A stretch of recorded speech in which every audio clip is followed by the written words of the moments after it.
Hello, guys. Hello guys, welcome to PitchingInLine. In this video, we're going to talk about Punjab Kings versus Royal Challengers Bangalore. Uh, this was a very important match for both the teams.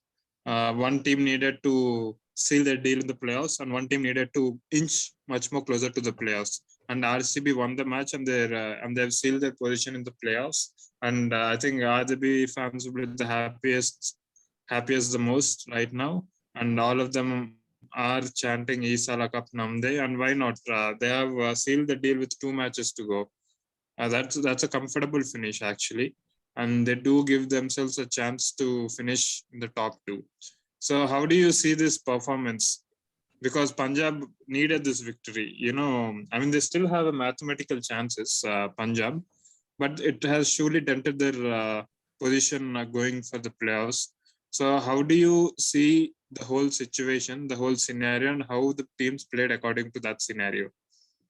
I think, first of all, the pitch today I think it was slightly better than what we have seen in Sharjah so far in this leg. And, it wasn't like, a typical Sharjah we get, but, it was fine. The ball was coming onto the bat. I thought, even though RCB started well, they had a good opening partnership. I thought Punjab initially they bowled well. Their spinners, Bishnoi, be it Harpreet Dar, they kept pressure. They like literally choked the scoring rate on the RCB batsmen. But Yes, I think until 15 overs they were under Punjab's control. I mean, the run rate wasn't above 8; it was hovering around 6 to 7. it was only when Glenn Maxwell arrived in the crease. I thought it was a very crucial innings. I mean, yes, he has been playing this sort of innings time and again in this season, but I will say this one is a little special because the pitch was holding up a bit. It wasn't as tough as what we have seen in past two matches, but it was still difficult. Ball was stopping and coming. For someone like Maxwell, he needs pace, but I thought he adjusted himself according to the situation. He played the situations. He played all these ram shots. He literally put pressure on Punjab bowlers, and I think Punjab bowlers, once Maxwell started attacking them, I think Punjab bowlers didn't have any sort of answers.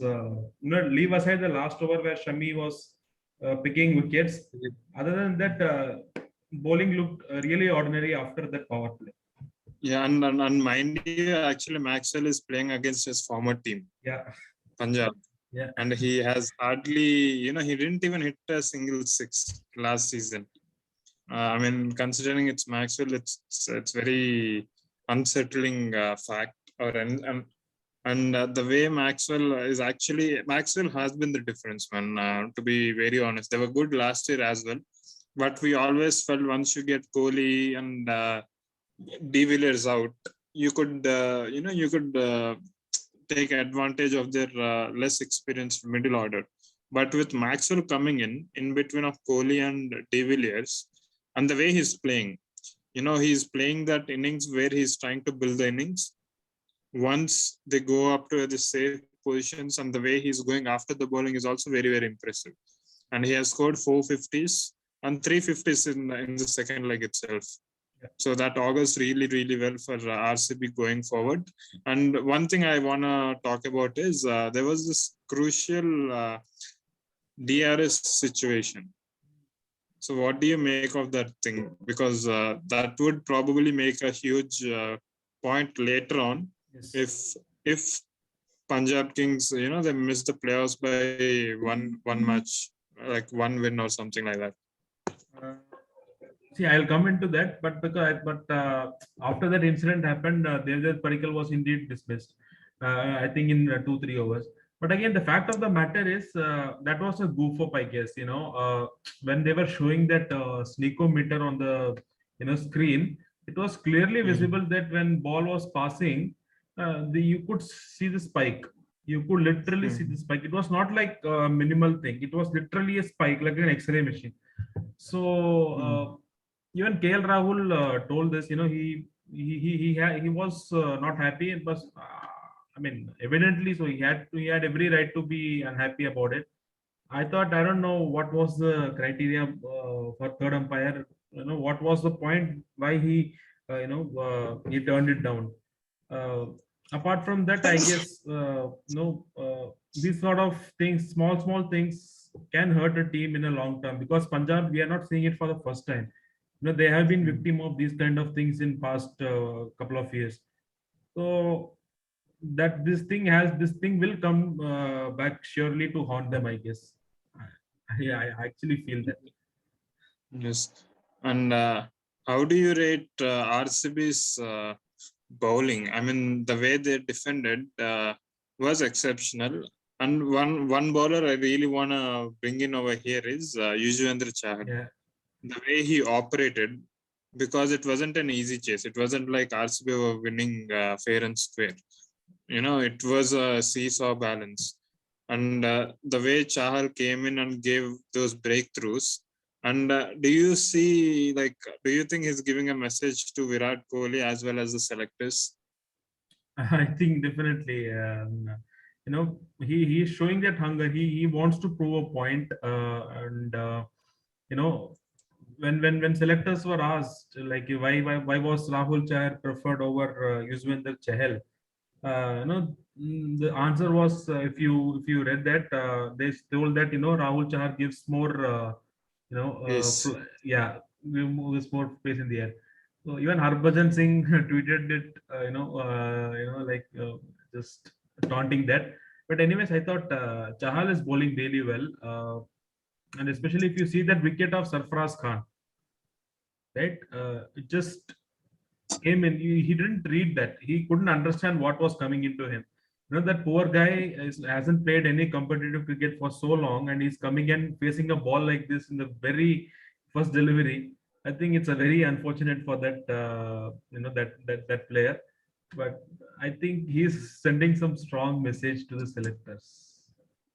Yes, and coming back to Punjab team, in the second leg, from starting, there have been a lot of questions regarding the selections that they're making in the 11. Yeah. It's a good team. It's a good team. They're playing good brand of cricket, but there are certain gaping holes in the team. Like, for example, Nicholas Puran has been woefully out of form, and the way they treated Chris Gale wasn't really unjust. Yeah. It was kind of unjust for him, for his stature. And you have spots like Sarfaraz Khan. I know it's only one match, but he hasn't really has. I mean, I don't remember any performance of him for the last 2 years. Yes. A performance which was noteworthy, like how he played for RCB. I don't remember any performances. So you're not even giving those chances to some other, trying to create something else. And one more, do you think I feel they got strategically wrong by playing Moises Enriquez very down the order. He's somebody who can play an anchor role really well. I think he can score around 110 to 120 strike rate and probably tee off at the end. But he's not a finisher. He's definitely not a finisher. So I think more than on the field, I think Punjab Kings are suffering because of the decisions that they're taking off the field. Yeah, that is true, because even Maxwell, when he was asked about this, inning, when they asked about his form, he told that in this team he has a clear role. Like RCB management has told him that you have to you have to follow the same role which you are doing for Australian team. Come at number 4 and start blasting away. Talking about Punjab, I thought there are not one, there are a couple of tactical errors I thought I wanted to quote here. One is, when one wicket fell, when KL Rahul's wicket fell, you are sending somebody like Nicholas Puran, who is not in form at all. He's like, he comes and hits 2 sixes and he just, throws his wicket away and go. And at that point of time, why can't you send somebody like Shah Rukh Khan, who is hitting the ball well? It's not too long ago he has won a match against KKR. So he was the one who literally kind of finished that match. Even that match, it was stuck. When KL Rahul was out, Punjab had every chance to lose that match, if not for Shah Rukh Khan's, that brisk innings towards the end.